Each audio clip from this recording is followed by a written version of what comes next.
Silver! A fiery horse with the speed of light, a cloud of dust, and a hearty Hi-Yo Silver, the Lone Ranger.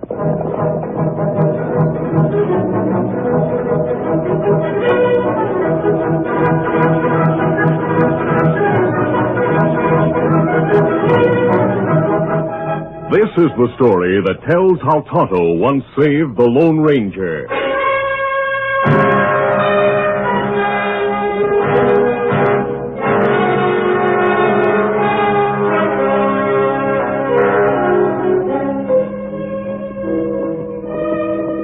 The Lone Ranger and Tonto were riding westward across desolate country.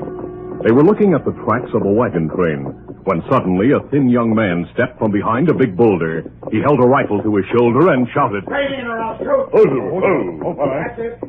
Now get off those horses and don't try to reach for a gun. The Lone Ranger and Tonto dismounted slowly. Easy, steady, big fella. Easy.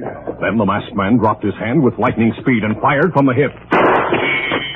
His bullet smashed the rifle and sent it flying from the young man's hands. Now raise your hands. Search him, Tonto. See if he has any other weapons. I haven't. I should have known better than to try to hold up a masked outlaw. I'm not an outlaw, and you don't look like one. I'm not. I held you up because I hope to find food in your saddlebags. What's your name? Wingate. Dave Wingate. What are you doing alone in country like this? I was with a wagon train. It passed here.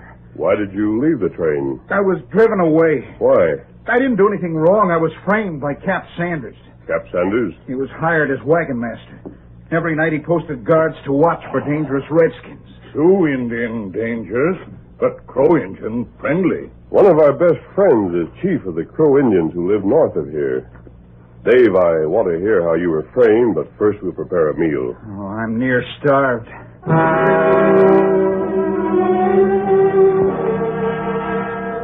During the meal, Dave told about being on guard duty during a dark night when he saw two men sneaking beyond the circle of wagons. So I followed them. They met a third man, and I got close enough to hear their voices. One was Cap Sanders, and another the guide he'd hired. We called him Dakota Dick. The man they met was an Indian. Could you hear what was said? I was there only a minute, and then I sneezed. Cap Sanders and Dakota Dick rushed at me, grabbed me, and disarmed me. They were raving mad. What about the Indian? He disappeared. Dakota Dick wanted to shoot me, but Sanders said that'd be hard to explain. He said he had a better way of getting rid of me. They took me to camp, roused the men, and accused me of sleeping on guard duty. I wonder why they wanted to get rid of you. I don't know. Unless they thought I overheard something they wanted kept secret. Did you? No. The Indian jabbered something I couldn't understand, and Sanders told him to mosey along. Mosey along? Yes, he said, "Mosey along, you Injun. Walk on." It sounded odd. That's why I remembered it. Oh, maybe him talk Sioux Indian language. Maybe him say, "Mosey on, you Indian, walk on." That's it. Sanders told the Indian to make an attack at a landmark known as Medicine Rock. Medicine Rock? The wagons are supposed to reach there tonight. And Sanders is working with Sioux Indians to attack the pioneers. They must be warned. I'll try to overtake the wagons. You go with you? No, Tonto, I'll make better time alone. You stay with Dave. Easy, steady, big fella. Come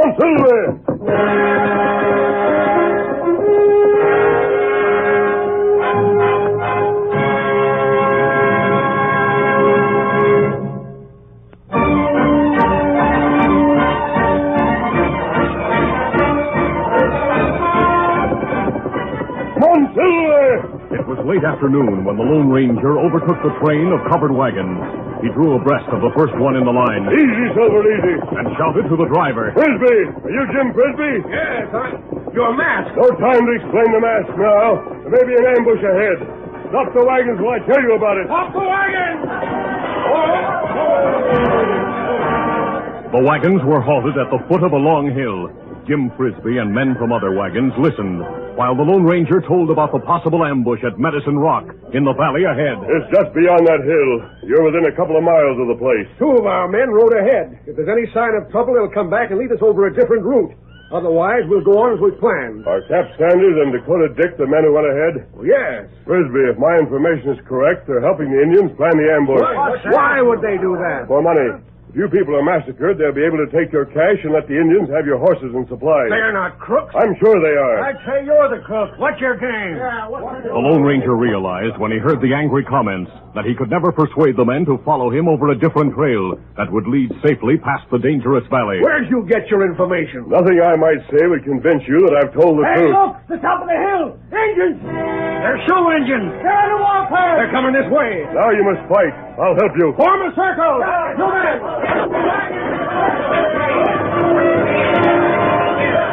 As the Indians rode down the long hill, the Lone Ranger helped the pioneers quickly move the wagons into a tight circle. Then the gunfire started. The savages, who greatly outnumbered the pioneers, circled around the wagons, firing from the backs of their horses. The Lone Ranger fought at the side of Jim Frisbee. The first attack was driven off. The Indians withdrew to the hilltop.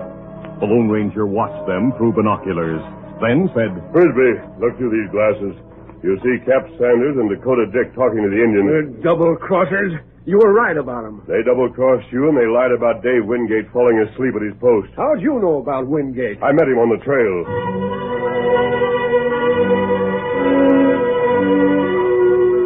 During the lull in battle, the Lone Ranger told how he had met Dave Wingate and learned of the attack. Then the Indians near the hilltop, out of gun range, showed signs of activity. They're starting another attack. We've used more than half our ammunition. Get set, boys. We'll go down fighting. Here they come. Every man inside the circle of wagons knew that the end was near. Make every shot count.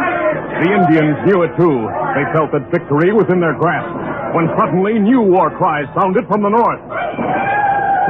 Look over there. More Indians coming. Those are friendly Indians. They're members of a Crow tribe. You mean they're on our side? Yes, Toddle's riding beside the chief.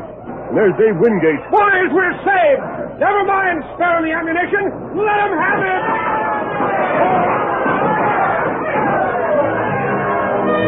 Tonto and his friends changed the tide of battle quickly. Many Indians went down. The others tried to flee, but they were hotly pursued by the Crows, and it was easy to see that none would escape.